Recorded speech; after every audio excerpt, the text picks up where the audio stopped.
Welcome back, guys, to another episode of Courtside Investor. I'm your host, the Card Boss. Today is June the 6th. Over here, local time, Malaysia, 12 p.m., which is June the 5th, 9 p.m. Pacific time. And that means that the game one of the NBA Finals has just concluded. And all I have to say is, what the hell? Right? Time and time again, man. It's like Tyrese Halliburton. I was a big supporter of the Pacers going to the finals this year. There's just something about them, the way that they play, the offense that they play, just the team itself. I knew that they were gonna top the East this year. It didn't matter whether or not it was gonna be Boston or Cleveland or New York, but coming to the finals, against OKC, Shea, SGA, and gang. Uh, I think that was going to be our man, right? The defensive abilities of the Thunder was going to overly outmatch the offense of the Indiana Pacers, and it clearly showed. I believe in this game, first half, 12 forced turnovers, I think 12 steals or something like that. But Tyrese Halliburton finds a way. So super interesting game, this one. So today we're going to talk about Q&A session, right? So I got 5 questions here from my subscribers as well as from people who messaged me on IG that I just thought maybe I just want to share with you guys. Okay. So question number 1, how fitting. Who do I pick to win the NBA Finals? Okay, I just talked about it. I believe, at one point the Thunder's going to just smash their way through this particular finals. Pacers won game 1. I would say with a lot of luck. Can they do it again one more time in this finals? Perhaps, right? But I believe it's going to be 4 solid wins coming from SGA and the Thunder. So my pick is still the Thunder. SGA still, I think, the best player this year. And I think the Thunder is still the best team this year. Question number 2, SGA related as well. What do I think about SGA cards flooding the market right now? Okay, this is interesting. This is the point in time whereby, towards the end of the season, we expect like the best player or the best performing player, would his card prices would be at its peak. Okay. And SGA the cards been running up since the start of the season, since November, December until today. His NTRPA out of 99 is, PSA 10 is close to 100K, 90K or something like that. Okay. And I believe that's like the ceiling. So a lot of people who have invested, who have bought into SGA in the start of the year, no doubt, are waiting for this point in time to sell. But the issue is right now we're sitting in the finals, game 1's over. We've got 4 more games to go. SGA, based on my own prediction, he's going to win the NBA championship and maybe finals MVP as well. He's already got the regular season MVP.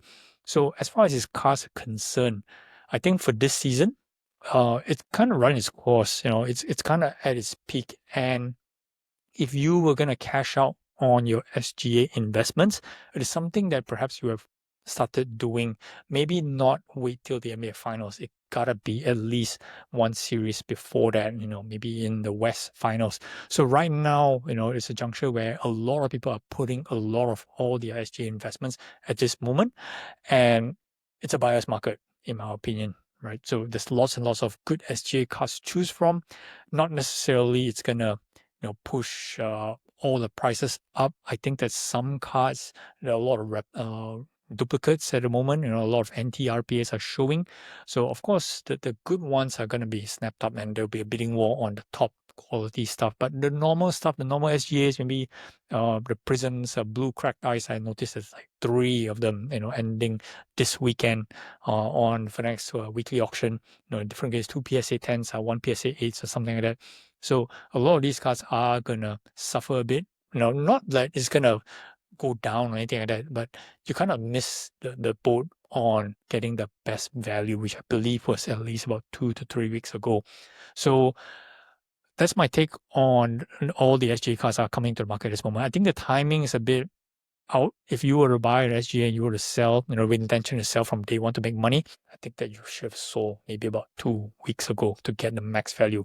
No doubt, if let's say you bought it much earlier, you're still going to make nice profit at this juncture, just that you're not going to get the max. All right, third question. Why do we keep seeing record prices being set on certain cards? And I think that this is a very common trait as the season go along when we get into the playoffs. So just bear with me, right? So at the start of the season, everybody's optimistic. Everybody has their picks. I'm just speaking about basketball at the moment. So people like Anthony Edwards, people like Luka, LeBron, Steph, everybody who has their own pick on who's going to perform. As the season roll along, okay, certain players will get moved out. Certain teams maybe due to injuries or the team not performing well, so certain players will get weeded out. Leaving. Most of the time, the common players that does well consistently. The Anthony Edwards, the Luka, the LeBron, Steph, of course, SGA as well. Okay, and as you go further down the playoffs, okay, that's when more of those cards get weeded out, and of course people tend to focus on the best performing cards at this point. Okay, and for those players who have already gone out, people will try to sell it, try to get cash back in, and will put their money into something safe, a big cards. That's why you see there's a bit of a run up for Kobe's cards in the last 1 month or so, or maybe the last 2 months or so, and then there's a run up for Jordans. These guys tend to get a bit of bump at this juncture as the interest in those players that have been eliminated from the playoffs, wane away because they're out of contention, so they won't see much action at least until after the NBA draft. So a lot of money is, being reconsolidated back into some of these button cards. So you see some record prices being set for especially the GOATs. All right, next question, number 4. Do I join any breaks, even it's just for fun? Now, you guys know my view on breaks. It's a form of gambling, to be honest, right? So I don't participate in any breaks. I do have some friends who do it. It's a fun element, but it's not the right way to make money. And if let's say you wanted to get a card that you really wanted, breaks is not the way that you would want to do it. Again, it's fun, but definitely it's not for me. Okay, last question. This is a long one, so I saved this one to the end. How much is my monthly sales, and is it enough to survive? Okay, now I did a sales recap previously 2 videos ago, so about 150K sales over the course of 2 months, and the first quarter, which is first 3 months of the year, I did about 250K in sales. So on average, I'm doing roughly about between 70 to 80K a month on average. Okay, now is this enough? I guess it's relative, depending on 2 factors. Number 1 is what kind of margins that you're earning, and number 2, your geographic location. Okay, and I talk a lot about my business, operating between 5 to 8% of margin. So therefore, having a gross revenue about 80 odd $1,000 or 70, 80 or thousands with about 8%, that's roughly a net profit of between maybe $5,000 to $8,000 a month, US dollars a month. Okay, which generally, it's fine. Overall, even if you did this in the US, okay, I think the general I would say household income in the US is roughly about 70K a year. So if you're doing about like 6K a month, that's roughly about hitting on average. But you compare the relative, like I talk about in geographic location in Malaysia, the average household income in Malaysia is roughly about 10 to 12,000 ringgit, which is equivalent to about 3,000 US dollars a month. This is average, okay, just going by based on your basic necessities. So doing cards, and earning about $5,000 to $6,000 a month, it's pretty decent. It's way more than the national average in Malaysia.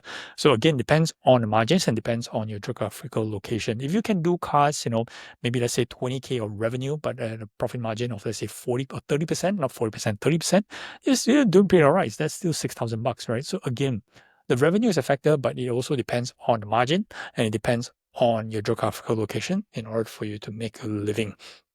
So that's pretty much it. 5 questions to cover. So hope keep the questions coming. Do put in your comments or just DM me directly on my Instagram. And I'll catch you guys in the next one. Thanks for watching again. Till next one. Couples out.